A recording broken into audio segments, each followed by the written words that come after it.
Hello नमस्कार। आप सभी का फिर से इस नए वीडियो में स्वागत है।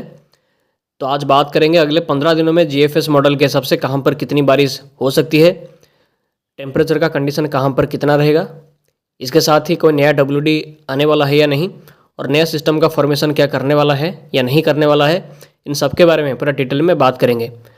तो सबसे पहले वीडियो को लाइक कर दीजिए और चैनल को सब्सक्राइब भी कर लीजिए ताकि आपको लगातार मौसम के बारे में जानकारी मिलती रहे। तो आज 7 दिसंबर है, तो आज का मौसम का कंडीशन के बारे में बात करेंगे। तो ये जीएफएस मॉडल है। तो जो साइक्लोनिक स्टॉर्म मिचोंग था जो कि लैंडफॉल किया था दक्षिणी आंध्र प्रदेश के नेल्लोर के आसपास में, जैसे कि प्रेडिक्शन था पहले, और एक सीवियर साइक्लोनिक स्टॉर्म का इंटेंसिटी में साइक्लोन लैंडफॉल किया था, जिसकी वजह से उत्तर तमिलनाडु के साथ दक्षिणी आंध्र प्रदेश के बहुत बड़े हिस्सों में बहुत भयानक बारिश हुआ है। अधिकतर राज्यों में जो इसकी वजह से बहुत भारी बारिश भी रिकॉर्ड हुआ है, और कई जिलों में, आंध्र प्रदेश के बहुत सारे जिलों में, तमिलनाडु के कई सारे जिलों में 400 मिलीमीटर से भी ज़्यादा रेनफॉल की बारिश दर्ज किया गया, जो कि बहुत इंटेंस, बहुत भयंकर रेनफॉल हुआ है पिछले 3 से 4 दिनों के अंदर आंध्र प्रदेश तमिलनाडु के हिस्सों में। बट अभी वो साइक्लोन कमज़ोर हो गया है। अभी लो प्रेशर की इंटेंसिटी के साथ ही वो छत्तीसगढ़ के आसपास में यहाँ पर देखा जा सकता है, इस जगह के आसपास। इसकी वजह से पिछले 24 घंटे में उड़ीसा से लेकर उत्तरी आंध्र प्रदेश, छत्तीसगढ़ के कई हिस्सों में और तेलंगाना के कई हिस्सों में भी बारिश हुआ है, और अभी ये बारिश शिफ्ट करने वाला है उत्तर में। तो अभी देखेंगे तो ये जो इसकी वजह से रेनफॉल फैला हुआ है छत्तीसगढ़ के कई हिस्सों में, इवन मध्य प्रदेश के पश्चिमी भागों के साथ साथ जो झारखंड के हिस्सों में, वेस्ट बंगाल के हिस्सों में और उत्तर उड़ीसा के हिस्सों में भी बारिश यहाँ पे देखने को मिल रही है। तो थोड़ा सा आगे चलेंगे तो ये देखिए आज ये बारिश और भी शिफ्ट करेगा। बिहार के भी दक्षिणी भागों में बारिश हो सकती है, और उत्तर प्रदेश के भी जो दक्षिणी पूर्वी भाग है वहाँ पे भी बारिश देखने को मिल सकती है इस टाइम के बीच में, मतलब आज देखने को मिलेगी अगले 24 घंटे में। और ये बारिश पूरे बिहार के ऊपर शिफ्ट करेगा, झारखंड के ऊपर भी शिफ्ट करेगा, और छत्तीसगढ़ के उत्तरी भागों में भी बारिश होगी। आज वेस्ट बंगाल की भी इस समय भारी बारिश इस टाइम के बीच में हो सकती है। और बारिश की एक्टिविटी लगातार 8 तारीख तक जारी रहेगी। पूरे बांग्लादेश और वेस्ट बंगाल के साथ साथ जो उत्तर पूर्वी भारत के सभी हिस्सों में, असम, मेघालय, नागालैंड, मणिपुर, मिजोरम, त्रिपुरा, ये सभी हिस्सों में बारिश की गतिविधियाँ हो सकती है अगले 24 घंटे में। 8 तारीख के बाद से ये सिस्टम पूरी तरह से कमज़ोर हो जाएगा, और बारिश की गतिविधियाँ 8 तारीख के बाद से ईस्टर्न इंडिया में, नॉर्थ ईस्ट इंडिया में पूरे भागों में कम हो जाएगी। उसके बाद टेम्परेचर में धीरे धीरे करके गिरावट होना स्टार्ट होगा। तो यहाँ पर दक्षिणी पूर्वी अरेबियन सी को देखेंगे तो एक सिस्टम को यहाँ पर देखा जा सकता है। एक साइक्लोनिक सर्कुलेशन का फॉर्मेशन कर गया था पहले ही, और ये यहाँ पर अभी इस जगह के आसपास में यहाँ पर हम इसको देख सकते हैं, जो कि धीरे धीरे करके अगले 24 घंटे के बाद इसकी वजह से एक लो प्रेशर का फॉर्मेशन करेगा इसी जगह के आसपास ही, यानी कि आज ही कर सकता है, मे बी कल भी कर सकता है। पॉसिबली 8 तारीख 9 तारीख के बीच में इसका संभावना लो प्रेशर का बनने का है। अभी हमें देखेंगे तो लो प्रेशर जैसा ही दिखाई दे रही है, मतलब लो प्रेशर का फॉर्मेशन दक्षिणी पूर्वी अरेबियन सी पे करेगा, जिसकी वजह से लक्षद्वीप के कई हिस्सों में, केरला के कई हिस्सों में, दक्षिणी तमिलनाडु के साथ जो कर्नाटका के भी कई हिस्सों में बारिश की गतिविधियों को बढ़ा सकता है।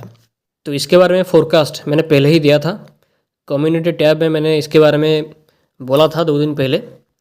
तो अगर थोड़ा सा आगे चलेंगे तो देखिए 9 से 10 तारीख के बीच में ये सिस्टम इंटेंसीफाई थोड़ा सा कर रहा है, बट ज़्यादा इंटेंसीफाई नहीं हो रहा है। वही लो प्रेशर के इंटेंसिटी के साथ ही वो भारत से विपरीत दिशा में आगे जा रहा है, बट इसकी वजह से देखें तो पश्चिम भारत के कुछ हिस्सों में बारिश की गतिविधियों को थोड़ा बढ़ा रहा है, बट ज़्यादा कोई भारी बारिश नहीं, हल्की बारिश या मॉडरेट रेनफॉल जैसी कंडीशन देखने को मिलेगी, खास करके केरला, कर्नाटका के हिस्सों में और दक्षिणी तमिलनाडु के हिस्सों में इसकी वजह से। तो ये सिस्टम भारत के तट से दूर जाएगा। देखेंगे तो ये 12 से 14 तारीख के बीच में ये सिस्टम थोड़ा सा इंटेंसीफाई कर रहा है।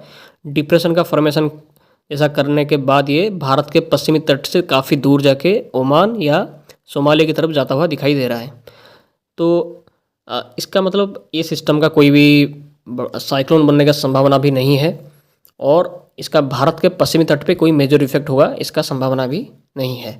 तो ये 14 से 15 तारीख के बीच में पूरे यमन के आसपास चला जाएगा, तो भारत के पश्चिमी तट पे कोई भी इम्पैक्ट इसका नहीं होगा।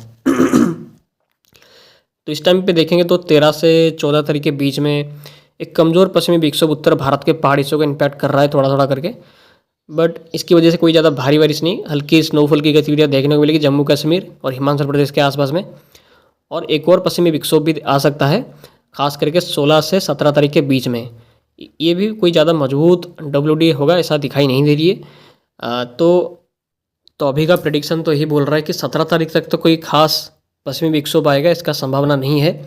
आएंगे तो हल्के या कमज़ोर पश्चिमी विक्षोभ भी आता हुआ दिखाई दे रहा है। इसका प्रेडिक्शन मैंने जो दिसंबर जनवरी मंथ के फोरकास्ट में ही किया था। कमज़ोर पश्चिमी विक्षोभ आएंगे पॉसिबली दिसंबर के लास्ट वीक तक, और अरब सागर पे भी लगातार कमज़ोर सिस्टम बनता हुआ दिखाई देगा। तो ये वैसा भी अभी संकेत मिलना स्टार्ट हो गया है इसको लेकर। तो थोड़ा सा आगे चलेंगे तो ये देखिए 20 से 22 तारीख के बीच में भी कोई खास पश्चिमी विक्षोभ आएगा इसका संभावना नहीं है। बट अरब सागर पे फिर से एक कमज़ोर सिस्टम का फॉर्मेशन कर रहा है, खास करके 17 से 20 तारीख के बीच में। इस टाइम पे बंगाल की खाड़ी में कोई भी सिस्टम एक्टिव नहीं है और बारिश की गतिविधियाँ भारत के समय पूरी तरह से बहुत ही कम है। बस दक्षिण भारत के बहुत गिने चुने भागों को छोड़कर भारत के बाकी राज्यों में कोई भी खास बारिश नहीं है। और तमिलनाडु आंध्र प्रदेश के समय भी बारिश पूरी तरह से कम हो जाएगा अगले 24 घंटे के बाद ही। तो टेम्परेचर के बारे में बात करेंगे तो अभी फ़िलहाल भारत के मैक्सिमम राज्यों में टेम्परेचर 14 से लेकर 19 डिग्री के बीच में ही करेंटली भी रह रहा है।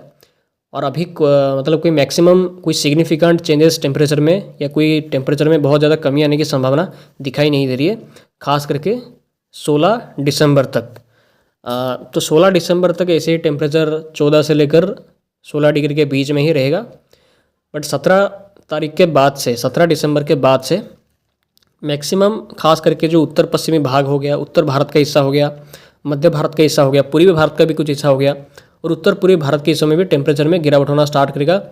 और 19 दिसंबर के बाद से कई हिस्सों में 10 डिग्री से भी नीचे टेम्परेचर जा सकता है उत्तर भारत के हिस्सों में, मध्य भारत के हिस्सों में। आप यहाँ स्क्रीन पे उसको देख ही सकते हैं।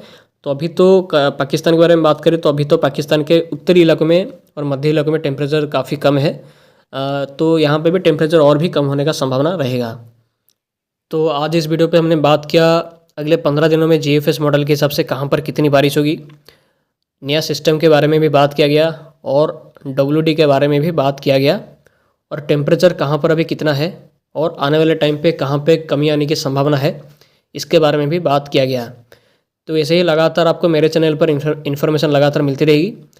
तो इस वीडियो पे इतना ही, मिलते हैं अगले वीडियो में। आप सभी का बहुत बहुत धन्यवाद वीडियो में आखिर तक बने रहने के लिए। आप सभी का दिन शुभ हो।